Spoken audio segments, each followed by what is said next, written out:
Hello, how are you? I am really excited to talk to you. Have you ever had something you saw and you got so excited that you couldn't sleep? That happened to me last night. When I got on this path of speaking and training, there's nobody in there looked like me. But I say there's got to be a place up in there for me. I love to change people's lives. I love being my own boss. And so I read this book that I was really impressed by. And the book at that time that was written by a futurist was called Future Shock. My kids said to me this morning, we had an emergency family meeting, and it wasn't about a crisis, okay?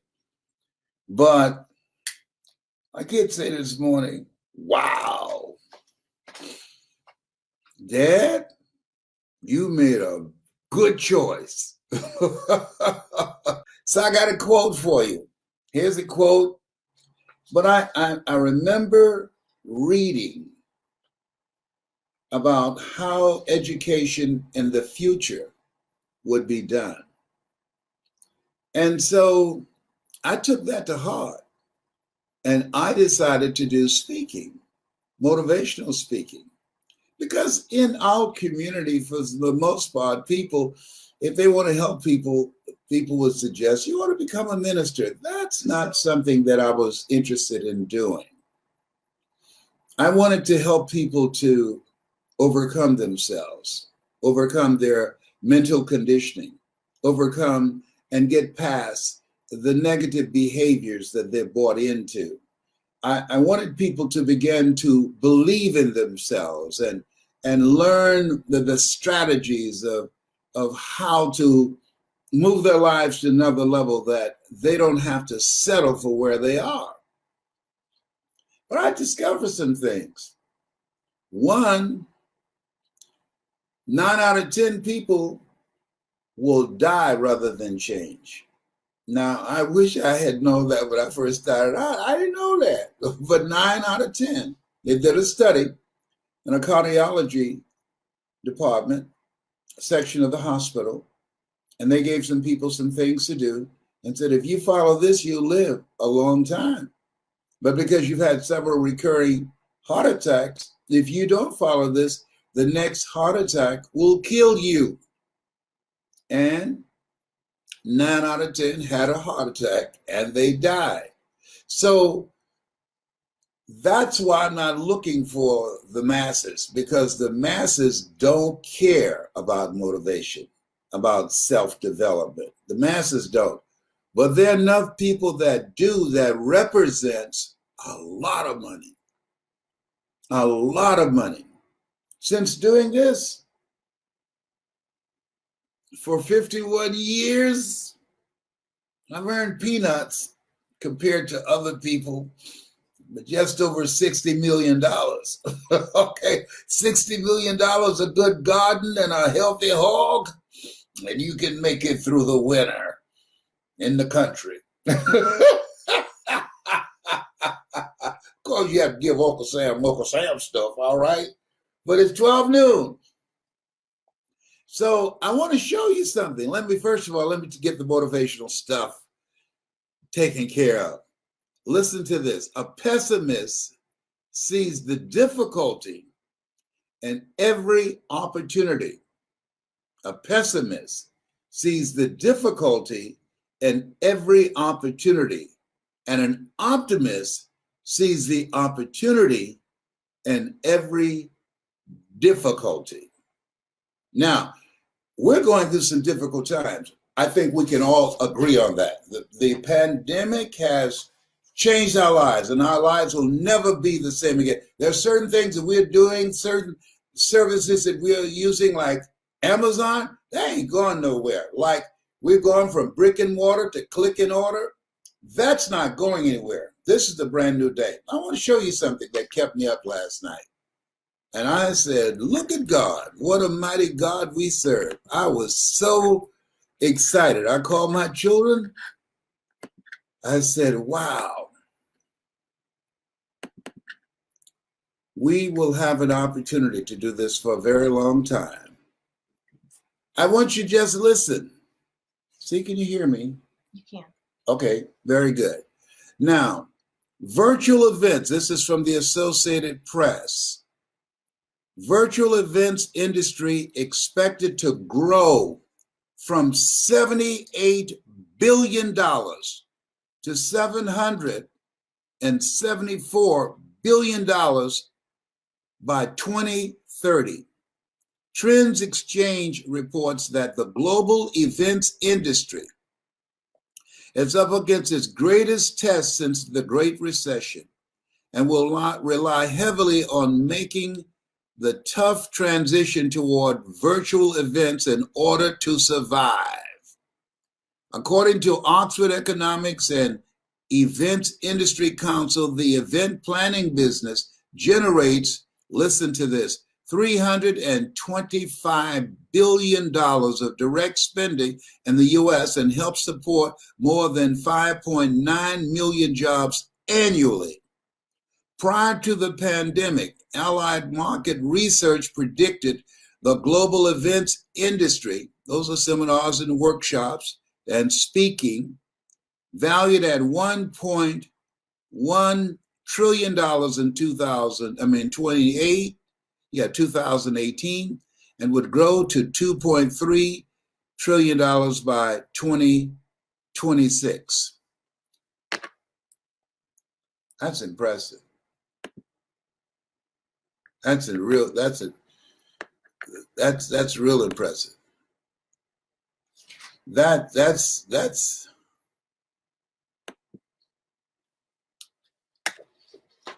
I don't know if you see what I see,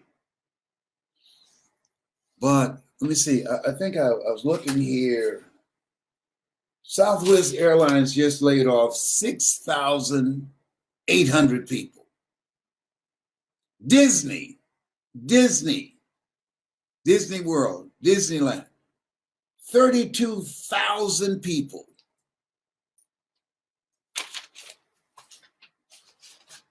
That's major. Companies that been around for years, they're gone.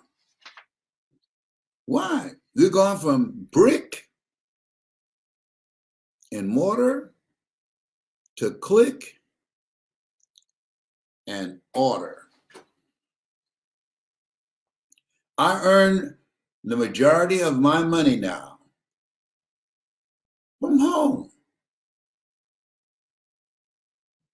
And I'm expanding my curriculum, teaching people how to do webinars, how to make them compelling, how to use the computer.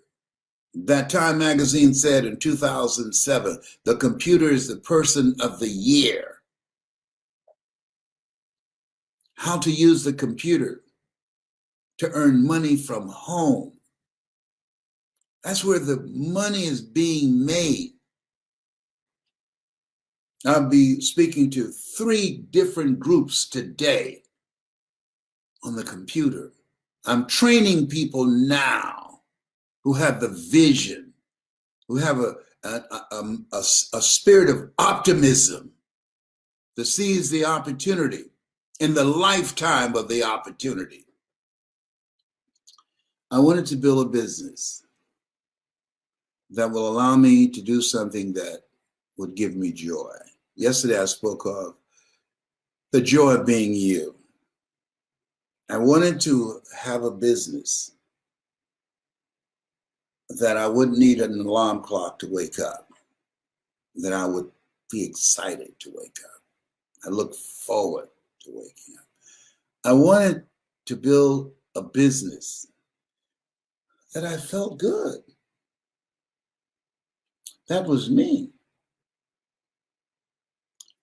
A business that my children could become a part of, and they would enjoy it. And we do it together. a business that I can leave for my grandchildren and my 4 great grandsons. I wanted to be in a business that will help people change their lives, help people realize you don't have to settle for the life that you now have. There is more. But in order to have more, you got to be hungry. Why, Les? Because things are stacked against you. The average person, it's rigged. I'm talking about the real rig, not this foolishness they're talking about now. It's the reason that only 1% control the wealth of the world for centuries. But there are few people that break through. And those who break through, you know why? You're like me, you got to be hungry. I was hungry to take care of my mother. I'm adopted. I was hungry to buy her a home.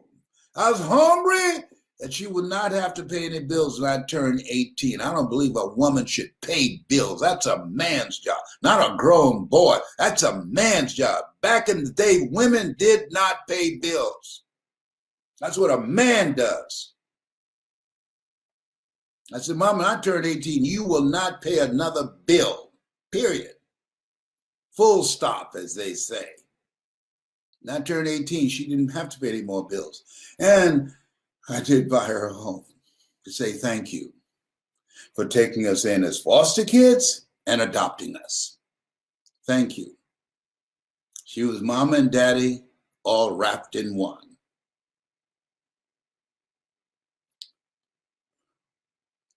This is a new day. This is a new day. And if I can do it, no college education, if I can do it, being labeled educable, mental retarded, miseducated, 86% of kids that are put in special education are African-American males, misdiagnosed as educable, mentally retarded. That's what they said about me. And I said, Miss Mamie, this is best for Leslie. It is? Yes. We're going to put him back from the 5th grade to the 4th grade.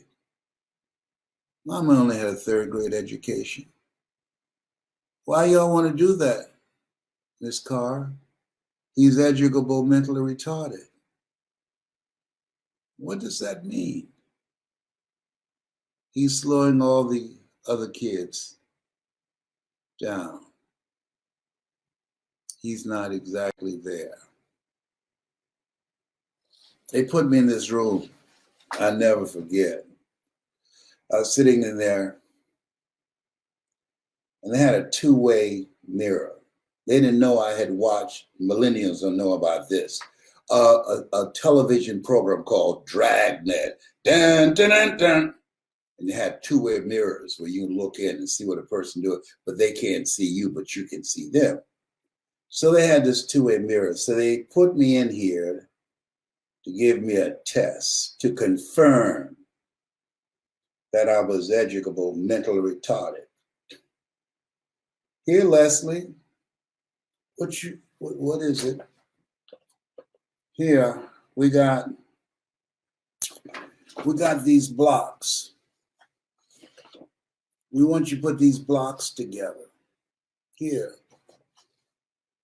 You see these pieces here? Yes, ma'am. Okay, it's like a puzzle. You ever seen a puzzle before? Yes, ma'am. Okay. We just want you to put them together, okay? Yes, ma'am.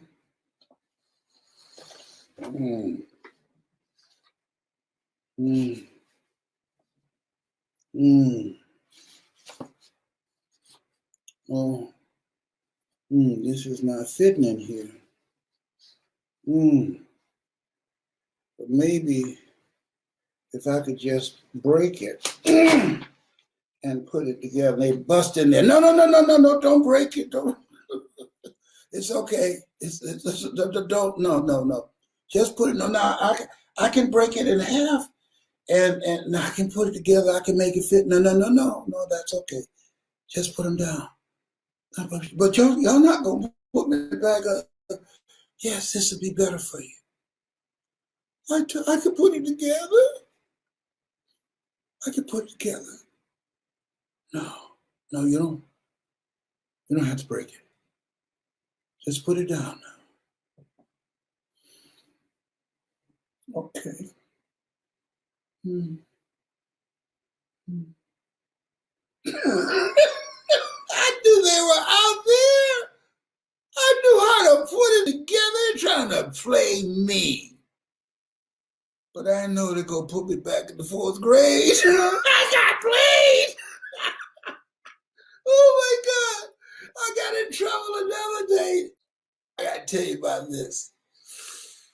So they decided they're going to paddle me. During that time, you can paddle kids. And so I'm walking down the hall, and Mr. Riley and Mr. Carr, they sneaked up behind me, two janitors, and put a bag over my head and drugged me in the janitorial room. I knew that one day they were coming for me.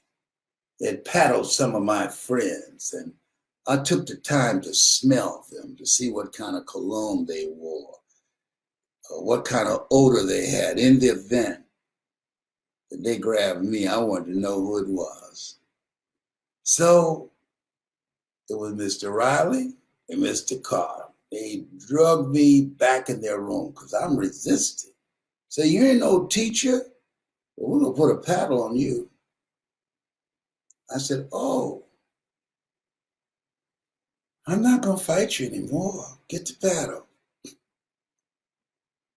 And so they said, bend over. I said, yes, sir. I say, but Mr. Riley, before you hit me, I want you to know, just bought a brand new convertible. It's red. Or what I can do with that roof.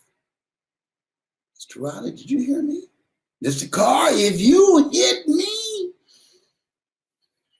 oh, I would put so much sugar in your gas tank.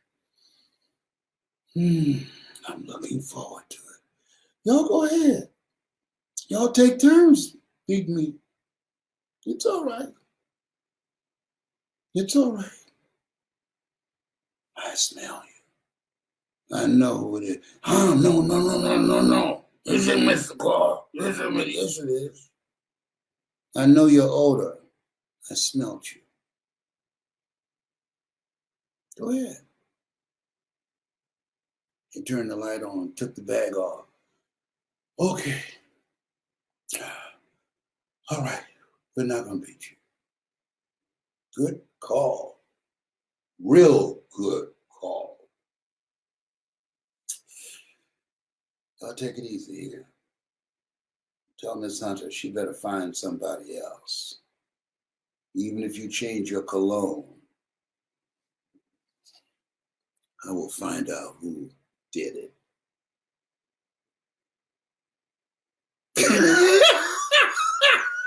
I was in the 5th grade. And they put me back from the 5th grade to the 4th grade. Never got paddled. Gotta have a program. Oh my goodness, I can't believe I'm telling y'all this. I'm turning red, but you can't see it. Oh my goodness. Let me go back to the opportunity. I don't know how I got on that. How did you get on that? I don't know. Hello, behave. And say, good things come to those who wait. Oh, the economy come back. Yes, Abraham Lincoln said, good things don't come to those who wait, except the things left by those who are hungry and who hustle. You got to get your hustle on. But now, it's been a new opportunity created. Crises, danger, but opportunity. So if you like to have fun making money and changing lives and leaving a legacy, let a brother hook you up. Oh, you're having too much fun. Yes, I didn't laugh as much when I was broke. You don't laugh much when you're broke. You're not in your right mind. Okay. Your voice is needed. Your knowledge is needed. Attention is the new currency, and knowledge and experiences, stuff that you've gone through and overcame. People can use that and they'll pay for it.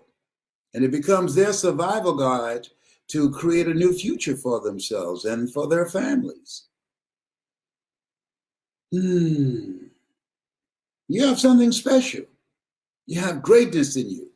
And don't let what's going on overshadow your greatness. Don't let what you're experiencing now convince you that you can't overcome it. You can. You're stronger than you realize. Sometimes we're not as strong as we can be until we have to be strong. Don't you mess with me.